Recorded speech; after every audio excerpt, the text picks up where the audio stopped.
മറ്റു വാർത്തകൾ നോക്കാം. തൃപ്പൂണിത്തുറയിൽ ബി.ജെ.പിയുടെ പി.എൽ. ബാബു ചെയർമാനായി മത്സരിക്കും. രാധിക വർമ്മ വൈസ് ചെയർപേഴ്സൺ സ്ഥാനാർത്ഥിയാകും. ബി.ജെ.പിയുടെ ഏറ്റവും വലിയ ഒറ്റക്കക്ഷി എസ് രാഗിനുണ്ട്. രാഗിൻ കേവല ഭൂരിപക്ഷമില്ല, പക്ഷേ ഏറ്റവും വലിയ ഒറ്റക്കക്ഷിയാണ്. ഈ ചെയർമാൻ സ്ഥാനത്തേക്ക് പി.എൽ. ബാബുവിന്റെ പേര് പരിഗണിക്കപ്പെട്ടത് എങ്ങനെയാണ്?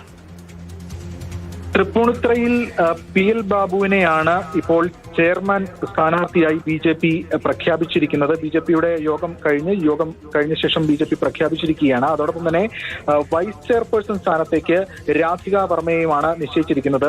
ബി.ജെ.പി തൃപ്പൂണിത്തുറയെ നയിക്കാൻ ഈ രണ്ടുപേരെയാണ് തെരഞ്ഞെടുത്തിരിക്കുന്നത്. വലിയ തറ വാർഡിൽ നിന്നാണ് പി.എൽ. ബാബു മത്സരിച്ച് ജയിച്ചത്. അമ്പലം വാർഡിൽ നിന്നാണ് രാധിക വർമ്മ വന്നത്. ഈ പി.എൽ. ബാബുവിന്റെ പേരിനൊപ്പം ജില്ലാ ജനറൽ സെക്രട്ടറി ആയിട്ടുള്ള ശ്രീകുട്ടന്റെ പേരും സജീവ ചർച്ചയിൽ ഉണ്ടായിരുന്നു. പക്ഷേ RSSന്റെ അടക്കം നിലപാട് വളരെ നിർണായകമായി. ഈ ഘട്ടത്തിലാണ് പി.എൽ. ബാബുവിലേക്ക് നറുക്ക് വീണത്. ഇവിടുത്തെ കക്ഷിനില എന്ന് പറയുന്നത് ആകെയുള്ള 53 ഡിവിഷനുകളിൽ NDAക്ക് 21 അംഗങ്ങളാണുള്ളത്. NDA ആണ് ഏറ്റവും വലിയ ഒറ്റകക്ഷി തൃപ്പൂണിത്തുറയിൽ. LDFന് 20 അംഗങ്ങൾ, തൊട്ടു പിന്നിൽ LDF ഉണ്ട് 20 അംഗങ്ങൾ.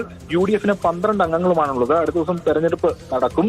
എന്തായാലും കേരളത്തിൽ ഈ ഇന്ത്യ സഖ്യം വേണ്ട എന്ന നിലപാട് UDF എടുത്തിരുന്നു, കോൺഗ്രസ് എടുത്തിരുന്നു.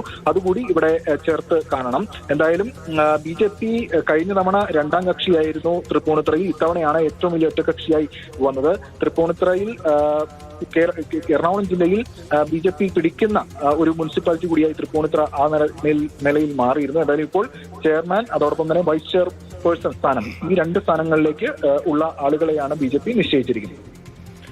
രാഗിനാണ് വിവരങ്ങൾ നൽകിയത്. തൃപ്പൂണിത്തുറയിൽ പി.എൽ. ബാബു ചെയർമാൻ സ്ഥാനാർത്ഥി ബി.ജെ.പിയുടെ.